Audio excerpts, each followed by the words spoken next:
back at Bass Pro Shops, and we have the mighty Steve Carlson. He is the director of Penn Fishing University, and he represents Penn Fishing Tackle. It's great to see you, Steve. It's been a while. How are you? It has, and just for full Something disclosure, else? no L. Carson. Uh-oh. There we go. Yeah. No L. O-L? No L. Yeah. Carson. O-L Carson. Carlson. Oh, pardon me. Yes. It's okay. Oh, Now we got it. Yeah, I'm all screwed up. Well, I'm not a as new name. Oh, now you got another new name. Great. I'm not as bad as Mark. He was calling you Crawford.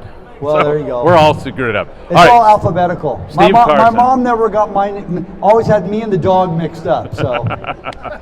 All right, Steve. So bluefin tuna. I mean, they have captivated all our imagination. We're so blessed here in Southern California to have those fish, long-range fishing, one-day range. And you are going to talk about, amongst other things, the 5 outfits that you cannot leave the docks without. And Do I have that right? Don't leave the dock without them. Okay. I mean, the best analogy that sort of makes sense to people is a golf club analogy.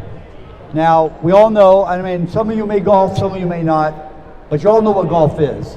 And Tiger Woods could beat you playing with a frying pan with his broken leg. But he carries 14 clubs. You know why he carries 14 clubs? Because that's the limit. He'd carry more if he was allowed to. Each club does a very specific job, and same thing with fishing rods. Each one does a fairly specific job. Whether you're fishing in the surf, like what we just heard about, Yeah. especially if you're out fishing for those funny green fish that this store is named after. Yes. Okay, I don't even know how many different setups there are for those. I know. Et cetera, et cetera, et cetera. So the person that, you know, back in the bad old days, when you had one all-around rod and reel, that just does not work today. Right. In particular with bluefin tuna. Now, there's always been bluefin tuna off California. They're cyclical like every other ocean fish. Some years there's a lot of them, some years there's none. Most years there's, been some version of them. And we all hear about the stories of Zane Grey from 120 years ago. Captain Farnsworth, who Danny knew. Yeah, they were good friends, weren't they? They were. Yeah. Danny was his deckhand. Oh, okay. Yeah, I thought so. Yeah, I mean, there's always been bluefin tuna, but 120 years ago, there were big ones here. A pretty good number of them. And then they were gone for around 100 years. And in about more or less 2016, so that's 7 years ago, the big ones came back with a vengeance. Yes. And they hung around for a little longer. They were big, and they didn't just hang around. Now, in the old days, before 2016, they used to migrate all the way back to the Sea of Japan. And now, for whatever reason, they don't do that. They kind of migrate a little bit down if the water gets cold, maybe 100 miles south, down to the area of the Ranger Bank, which is kind of above Cedros Island. They don't go a lot further than that. Some years they don't even go there.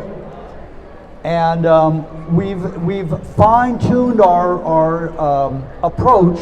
Pre-2016, you could sort of fish for bluefin, but in that period since then, we have really fine-tuned it, almost like the bass fishermen. Where the bass fishermen, they've got a drop shot rod, they got a frogging rod, they got a spinnerbait rod, they got a Senko rod, they got all these different things for a fish this big that doesn't even fight. So how can you? Sorry, Danny. So how can you possibly have one rod for all? Now, when you go out, again, we're blessed in Southern California to have mostly good weather days. Today not being among them. Right.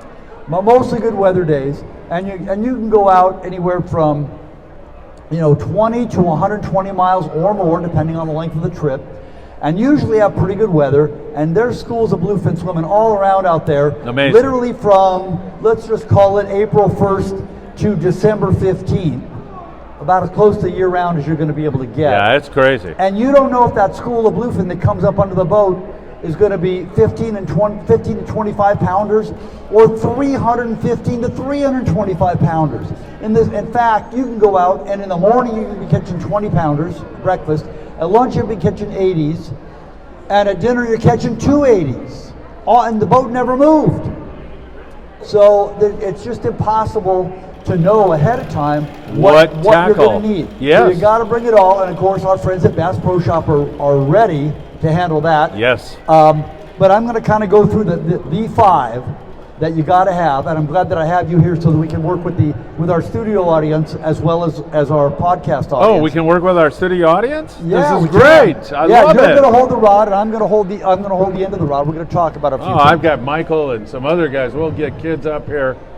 Whatever you want to do, Steve. But what we got here, rig number 1 is for those, and only the old guys remember, which of course includes you and me. Yes. Albacore. Albacore. You remember albacore? And I actually hear a few people complaining, I wish we had albacore back. No, you don't. I do. Because we forget a lot of things these days. We forgot how small albacore are. Yeah, that's true. On average, we were perfectly happy if they were maybe 18 to 22 pounds. Absolutely. And a 28, 29 pounder made us happy, and a 30 pounder we were over the moon. Yeah, 40 pounder is 40 pounder was like, other than 1 or 2 odd years where we had some large fish in our area, you really didn't get them over 40 That's true. pounds. That's true. So this is your 20 to 25 pound rig. Now with bluefin, I kind of call this a stealth rig. And this is, you don't need, we're going to get to some fancy gear here in a minute, but you don't need fancy gear at this level.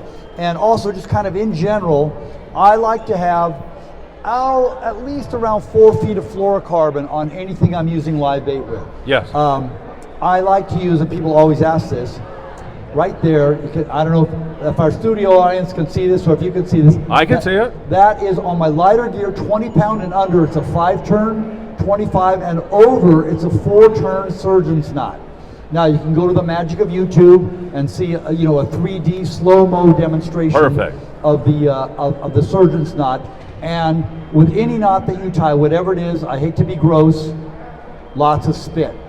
That is really the key. Not gross at all. And practice your knots at home in front of the TV, not when the fish are boiling. People are yelling at you. The coffee hasn't kicked in because that's not the time to practice your knots. Right. In general, down at the hook end, I pretty much always use a San Diego, that's now called the San Diego Jam. We remember when it was just called the San Diego. Yeah. They changed the name about 20 years ago, which to me is real recent. On my 20 pound and under, I'll use 7 turns.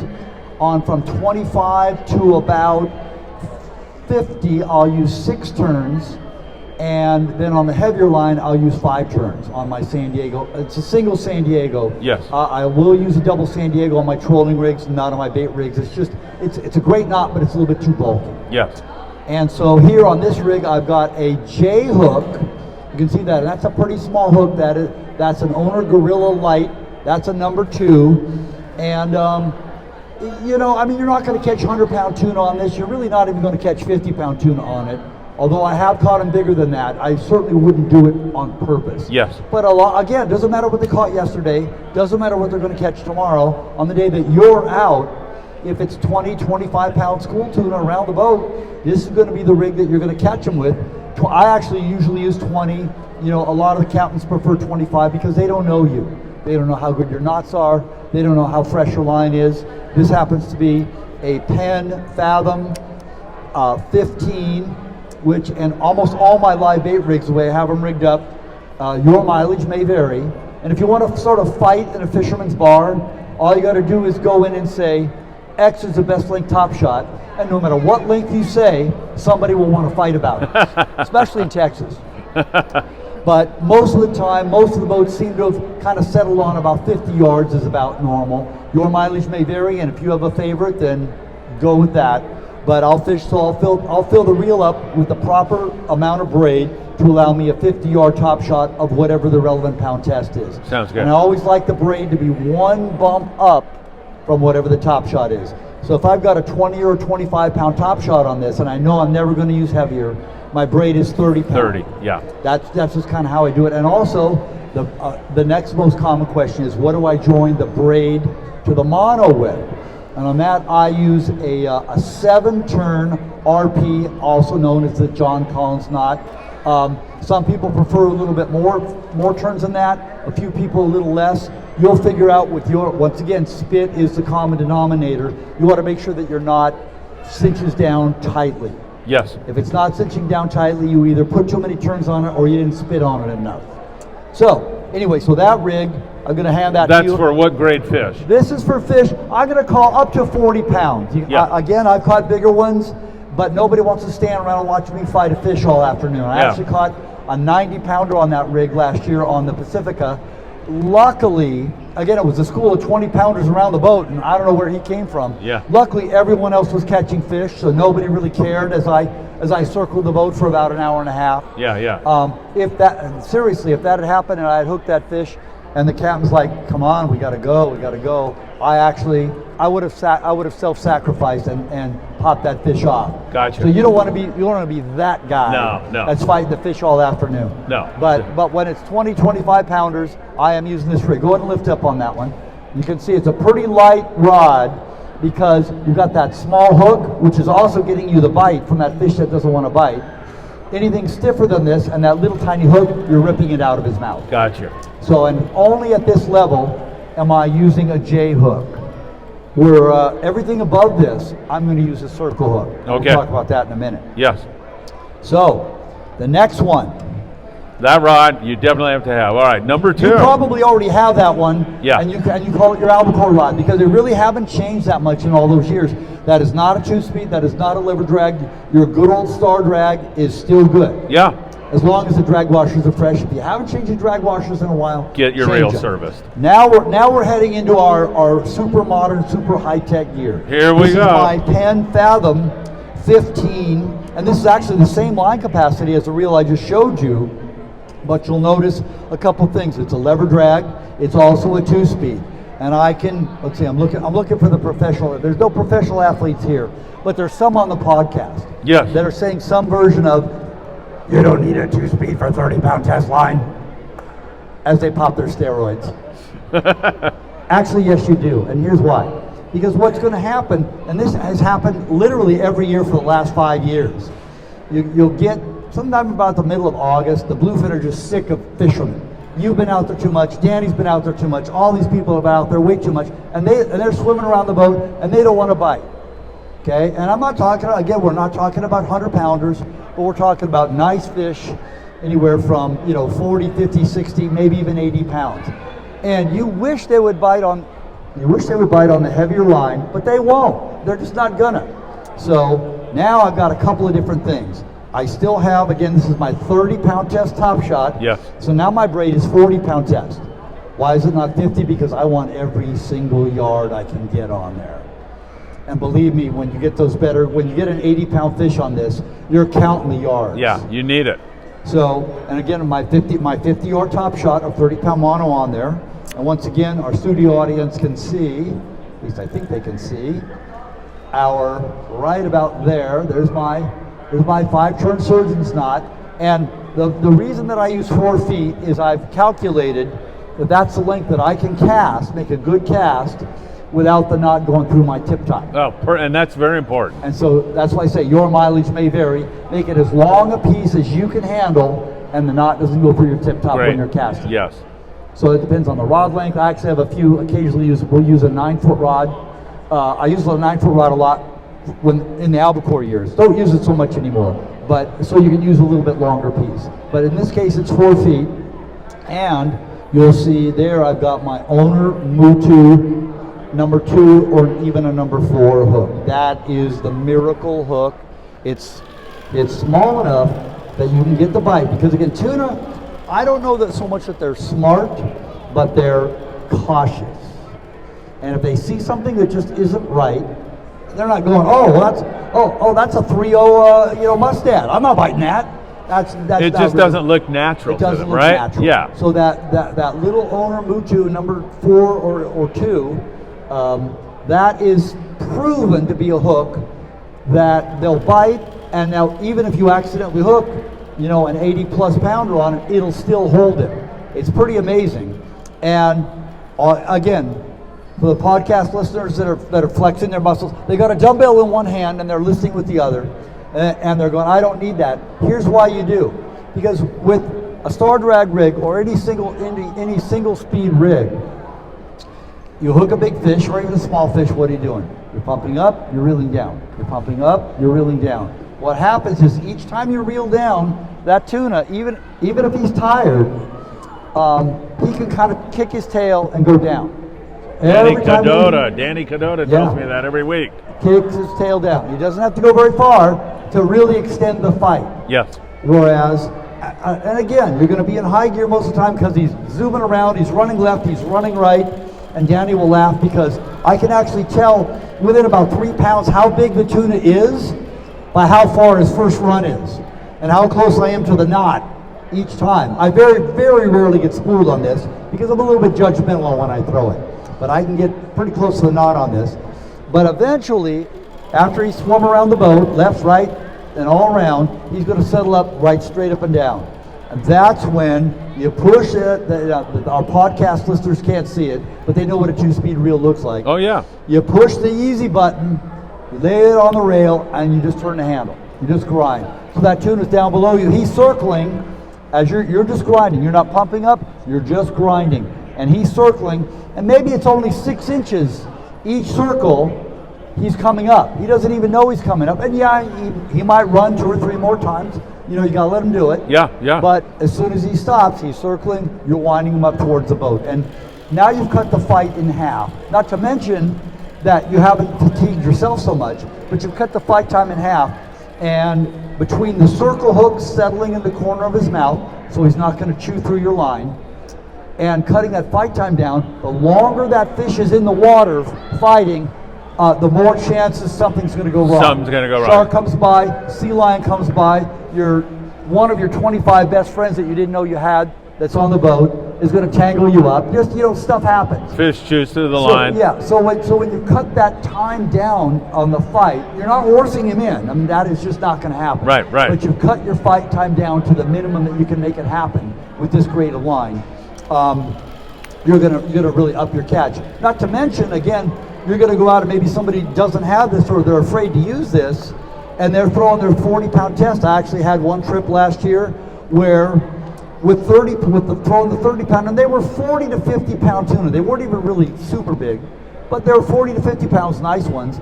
It was an instant bite. As soon as I threw it in with the 30, I was getting a bite and handing them off as fast as I could do it.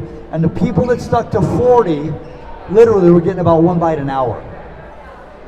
And so again, by the end of the day, you multiply that times a whole season. You got a whole bunch of fish. That's a lot of fish. That's a lot of fish. Yeah, absolutely. So that's rig number 2. That's one. A lot of people have a 30-pound rig, but for a lot of people, it is not a 2-speed. And their football player next door neighbor said, "Oh, they don't need a 2-speed for the 30-pound rig." Well, even the football player needs it. Yeah. I mean, you do, because it's a tactical issue. For me, it's a strength issue, but for everybody, it's a tactical issue. So that's rig number 2. Number 2. Do not leave the dock without this. Yes, okay. Okay. And a 2-speed reel on the 30-pound. 2-speed. I'm learning right along with you, including I'm getting your name right, Carson, right? Not screwing that up ever again, Steve. Now, the one you always start with, which is what? The one in the middle. Yeah. You always start with, if you have 0 tuna gear and you're out, you're like, okay, I've been trout fishing all my life, now I'm ready to fish for tuna. I can't afford 5 rigs all at once. By the way, there's Father's Day, there's Valentine's Day, there's Christmas, there's birthdays. Within 12 months, if you leave the proper hints around the house, you can have all 5 of your rigs. Perfect. That's the way you do it. So what do we still have coming up? We still have, Father's Day's coming up. We missed Valentine's Day. And you got birthdays? 4th of July. 4th of July is a big fishing holiday. Yeah, that's true. It's actually the #1 fishing day of the year in the United States. Really? 4th of July. That's crazy. The 4th of July weekend. Yeah. So, okay, this is your 40-pound rig. This is sort of your kind of your Swiss Army knife, your MacGyver rig. Kind of does a little bit of everything. And again, if I can make it, there we go. I've got, once again, you can have 50 or 65-pound braid, and then I've got, once again, my 50-yard top shot of 40-pound mono, and our studio audience can see, there's my knot, my 4 feet of fluorocarbon. There's my little number 2 owner Mutu circle hook. Again, that's the miracle hook that makes it happen. This is my Penn Fathom 25 narrow, once again, 2-speed. And there's even a few big studly guys that will say, I don't need a 2-speed for anything under 50-pound test. Yes, they do. For that exact same reason that we talked about. Plus, with this one, you may be throwing this on 100-pound grade fish. Yeah. And that and you definitely need it on that fight's grade. going to be long no matter what you do, Yes. no matter how many steroids you've taken. And when that fish settles up down below the boat, he looks up and he goes like, I'm not coming up. Push that button and just grind. Just grind. And we have to trust that, you know, all your knots are good. And practice the knots at home in front of the TV or in front of the computer while you're watching the little 3D animation. I can't emphasize that enough. And if you get out on the boat and you know you just aren't confident in your knots, ask one of the crew to tie them for you. They are. That's why they're there. But you make a really good point, because there's a certain amount of pressure when the bite is going crazy. That's not when you want to learn how to tie a knot. No, absolutely you want to do not. it beforehand, like you said. Right. And then it becomes second nature. Right. Yeah. Right. Good stuff. So your 40-pound rig, and I didn't mention on any rod and reel, but in particular these, but on really anything, whether you're fishing for bluegill or blue marlin or anything in between, you look at the line rating on the rod, throw out the high end, throw out the low end. Yeah. You know, they're really, the rods won't be that good for either the upper or the lower limit of the rating. You don't have to be dead on the mathematical middle, but get as close to kind of the middle of that line rating as you can. And that normally would be 40-pound, right? Well, Normally okay, so speaking? like this rod here is rated 25 to 50. Yeah. Okay, it's an 8-foot 25 to 50. This happens to be my Penn Carnage 3, and these all have kind of working nicknames. This one is the all-around special. Uh-huh. Okay, imagine that. But it's 25 to 50, so 40-pound is right in the middle. Yeah. It would work fine with 30. Yeah. 25, it's a little bit stiff. 50, it's maybe not quite heavy enough to what you would really want.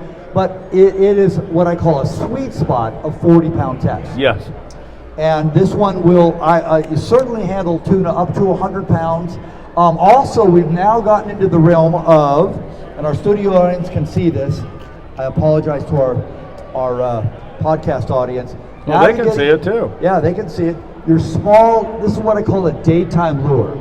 We're going to get to stuff that in the nighttime when the tuna cannot see the lures too well, they'll bite on some pretty crazy stuff. Yeah, they are. But in the daytime, they can see the crazy stuff. They think it's as crazy as you do. They're not going to bite it. But these small lures like this, and that happens to be I think that's my Williamson Gomame, which has got, you can kind of see it's got a little S curve to it. Yes. That's one of my favorite. And Danny will laugh in that literally on this rig and this lure, the 80 grammer, I hooked a 200 pounder last year and did not land it.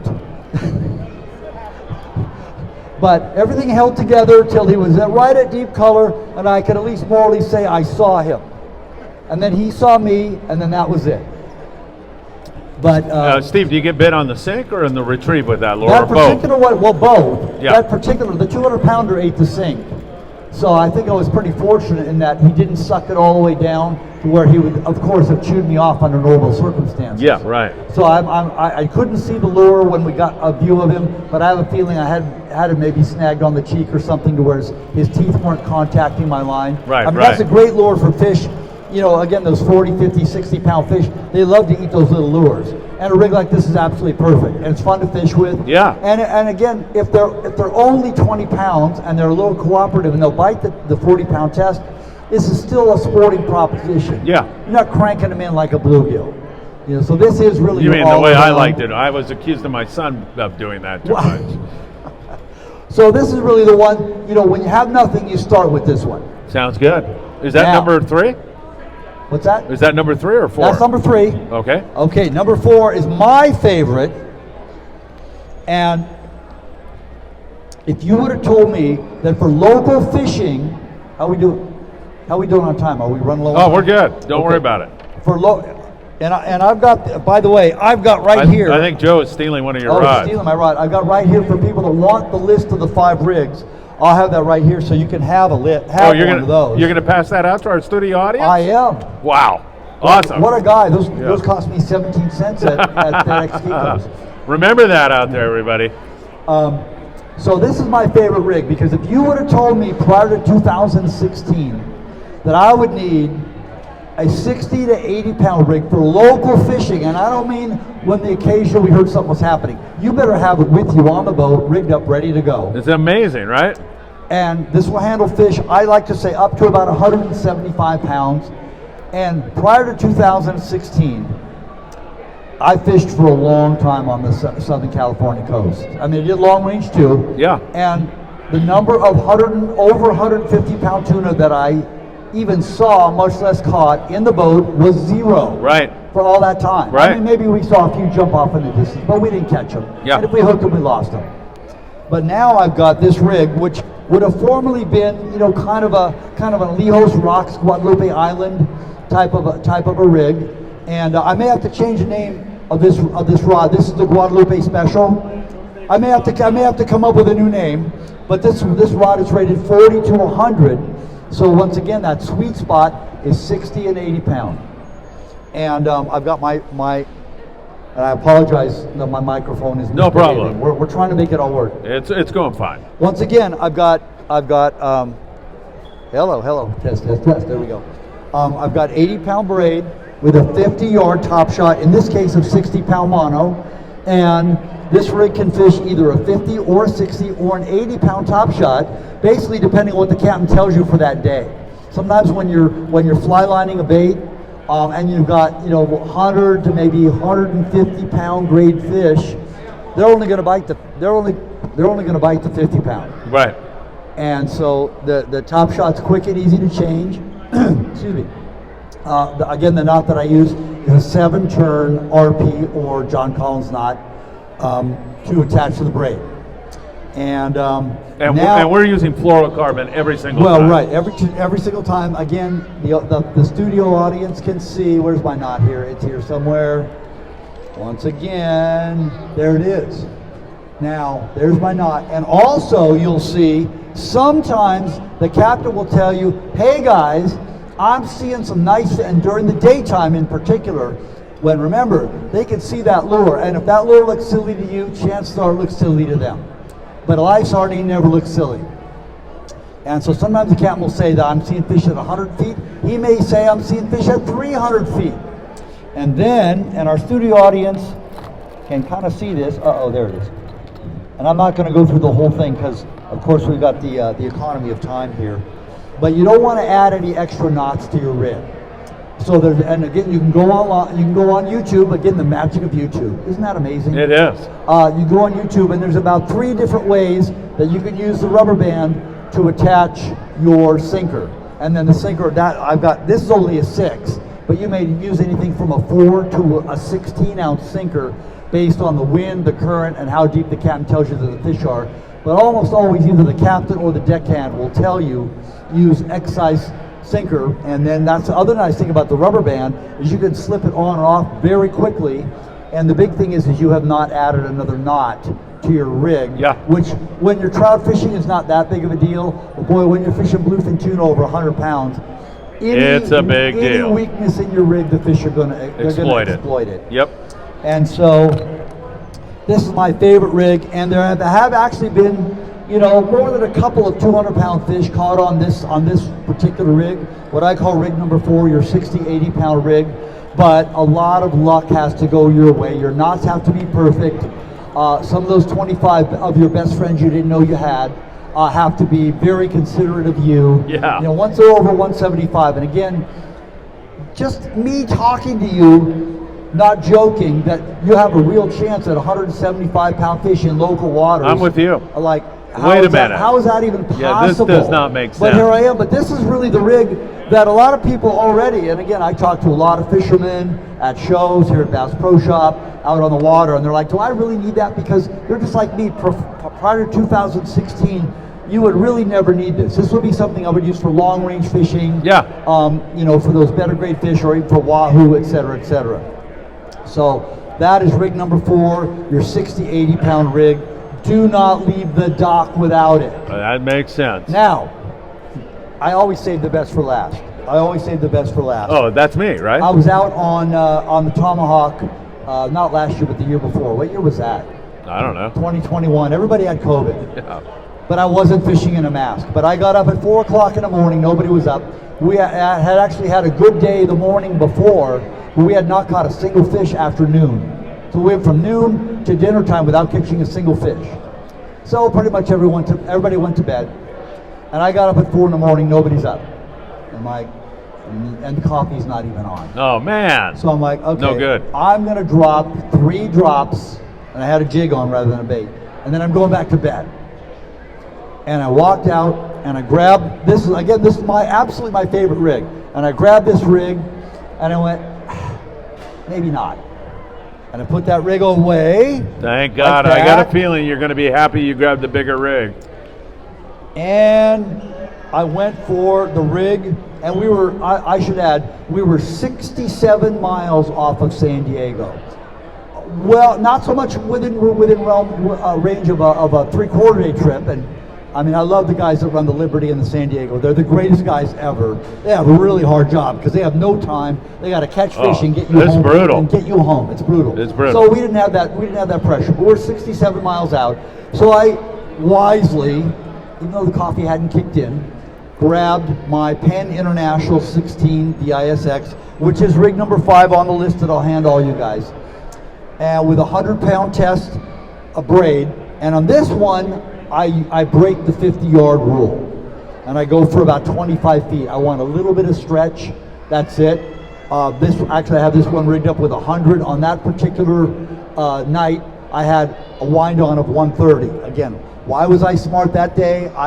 Most days I'm dumb. I don't know. Yeah, it's not like you, Steve. I know it's not like me. And then, of course, I did have about a 3-foot bite leader of 200-pound test fluorocarbon. Now, in the nighttime, it does not need to be fluorocarbon. It can be mono. Yeah. It's just to protect against the teeth. I can't wait to hear how big this fish was, And, man. I know it's going to be a big one. And so I dropped it down. I dropped that jig down. And remember, I said I'm going to drop it down 3 times, and I'm going back to bed. Right. And I've got my line marked about every 100 feet. I've got about a 2-foot black Sharpie mark. So I'm like, okay, 100, and nobody's up, thank God. 100, 200. Oh, look, there's my 300-foot mark. Boom! Oh! And all of a sudden I'm yelling, hey, I'm bit. I'm cranking. I'm bit. And all of a sudden, you know, the deckhand that was on watch was way up on top, and he's like coming down, and people are starting to wake up, and I'm like, feels like about 80, 90 pounder. And all of a sudden, a nighttime fish, man, nighttime right? fish. Yep. And so we're drifting along. Oh, I love this. And I hooked him right there. We're drifting along, and he kind of goes back and forth, kind of like he's going, what's this thing in my mouth? Yeah, right. What's this annoying little thing? And is there some wimpy old guy up there at the end of the line pulling on me? I don't think I like that. So kind of went around here, kind of ran me up the side, and again, thank God, everybody's still just kind of getting up. Nobody's even fishing. Ran me up the side. Luckily, I set myself up in my favorite spot, right up on the bow, and my drag was already tight. And now he's running like there's not even any drag. Wow. And so, and this reel holds 500 yards of 100-pound test braid. I had the drag set 25 pounds at strike. So he ran me about 400 yards. So now the reel is mostly empty. The drag has increased quite a bit. And he stopped. And I'm like, I popped into low, couldn't get any lines. So I'm like, because the drag is just slipping. So I just push it all the way to full, which with an empty reel is about 50 pounds of drag. Oh my God, that's a lot of drag. And so I get about 20. I'm like, hey, I got about 20 turns. Hey, this is cool. Clearly I made him mad. And so now, literally with 50 pounds of drag, he took all the entire remaining amount of line I had left. I had bare shiny spool at the bottom, and for reasons that had nothing to do with me, he decided to turn left. Oh my God. And as soon as he did that, I'm gaining line. Yeah. Not a lot, because I'm in low. He would have run a little bit further, you would have been That's done. it. I would have been toast. Yeah. And so then it was just a matter of a tug of war, and and the old guy. Don't tell me how big. I want to guess how big it was, but keep going. Okay, and the old guy, kind of not passing out, et cetera, et cetera. And yes, I am absolutely using the rail. If it would have been an IGFA record, it wouldn't have counted, but at that point I did not care. Using the rail and the low speed, and pretty much, and not handing off, and not letting the crew do the wicked tuna. Yeah. Again, God bless everybody that does that. Yeah. Those guys are awesome. And at that point I had a 20-foot wind on, and it's pitch black still, because it's 4 o'clock in the morning, and a 20-foot wind on, 3-foot bite leader. My knot comes on the reel, And I go, he's here, he's here, he's here. And they're looking down. All they could see, they told me, was an eyeball, because we're still up on the bow, there's no light. They could just see the eyeball. 2 deckhands, stick it. And I'm like, okay. And we're gonna walk it down here to the side and pull it up, pull it up through the swim step. I need another gaff. And I'm just kind of backing up, just trying to stay out of their way. Don't tell me how big it is. I want to get. At this point, I'm not hyperventilating. And it so happened that this was a fireman's charter. So there's some guys clearly on the boat that have been taking their steroids. I mean, there was a lot of muscles. Yeah. And I just see the 2 deckhands go like this. We need more gaffs, plural. So I see a gaff, gaff, gaff. Now they're not necessarily deckhands, but they're very strong-looking firemen. Yeah. And I'm back there kind of going, all I can see is 6 gaffs. And I'm going, okay. And then, okay, ready? 1, 2, 3. And we haven't really been able to see it. Yeah. Because it's dark. Comes over the rail, and I've been to Socorro, I've been to Partida, I've been to Clarion. This is a I'm tough like, one. Oh. 320. Well, my thought to myself is, that's 3. And so, needless to say, I was nearly unconscious. There it is, everybody. Now we did the formula on the boat. 40 pounds. We did the formula on the boat. It was 313 pounds. So it's a Sunday morning. Hey, so everybody's out there. And of course, he broadcast, Steve Carson caught this. So like, okay, so when we actually get in, it was 315 pounds. But since the entire world thought it was 313, I did not want to be accused of fishing weight creep. As they creep upward over the years, so I've just remained at the 313. Are you in that photo? That's me, unable to stand. Oh, okay, yeah. It doesn't even look like you. I'm like down there. Yeah. They're like, pick the fish up. I'm like, shut up. So, but the point is, once again, we were 67 miles out off San Diego. Well, not within range of a 3/4 boat, but well within range of even an overnight boat. So, were you fishing Clemente or down the Baja coast? We were at Clemente in U.S. waters. Yeah. Literally in American waters, yeah. although the boats kind of go back and forth chasing the fish. So the point being, and then I can tell you another trip that I was on, going back to rig number 1, where the bigger fish were biting. Everybody was like, bring your 100-pound test rigs, bring your 80-pound test rigs. And we went out and we fished all night long with 25 people. We caught 3 tuna. 3. Yeah. For 25 people. Yeah, I know. And I did not catch one. So the sun's coming up, here it comes. The school tuna, the 20, 25 pounders are boiling all around the boat. Nobody on the boat brought rig number 1 except for me. Oh, so you're getting bit left and right. And they can't. Exactly. Yeah. Bit left and right, and nobody else was getting a bite. Another reason why you got to bring all this gear. Exactly. Yes. So again, here we are at Bass Pro Shop. Obviously, they make it easy. Some people that are listening on the podcast, they may have to shop online. There's lots and lots of videos. There's actually a good video of if you have an hour and a half to kill, of myself and our Captain Art Taylor of the Searcher going through all 5 of them. Clicker. Art, of course, giving his pithy comments. Totally valuable. Me telling a few bad jokes. Do you know why his nickname is Clicker? You must know. It's because of that. Actually, he tossed a bait when he was a young kid in San Diego, put his rod on Clicker, but he left it in gear. Oh. And his rod went over the Well, side. a lot of people have done that. A lot of people have done. I thought it was a code for his code group. Come near me or don't come near me, depending on what it is. I didn't know that part. There you are. Well, yeah, you don't want to know why Captain Ray Montero was called Stinger. Yeah, probably not. Probably not. You probably do. There's kids in the audience. Oh, okay. There you go. Steve, great presentation. Anything else? Really, you want to know the real secret? I'm going to give the real secret to These catching people all more want to know tuna. the real secret. The one and only most important thing beyond all this stuff is all important, but you got to get the bite first. Before you can land fish with your fancy 2-speed reel, you got to get the bite. Bait selection, bait selection, bait selection. Absolutely. The bait that you can't catch is the one you want. Because if you've been a bass fisherman or a trout fisherman or a crappie fisherman all your life, you know what? Number one, you pay quite a bit of money for those live minnows, even where it's legal. And if they've got like one little twitch of life in them, you're going to be using them, and that's what the bass wants anyway. He's expecting to ambush.